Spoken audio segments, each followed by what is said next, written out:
yarım oyatmadın ne diyar.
altın kümüşte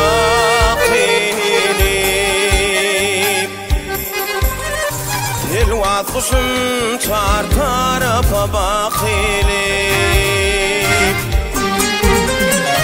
Ayrı düştüm kirpiğinden çekinip Irkilip men oyatmadım ne diyar Ayrı düştüm kirpiğinden çekinip Irkilip men oyatmadım ne diyar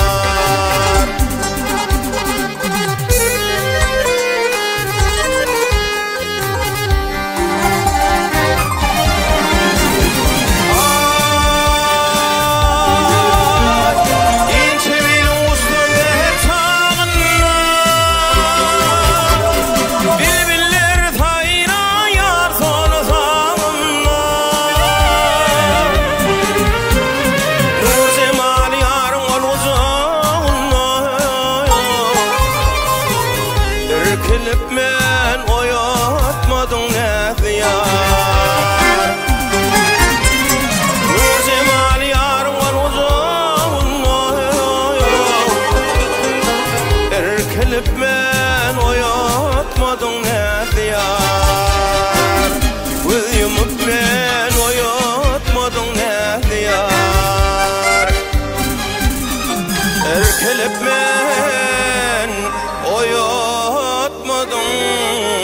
ne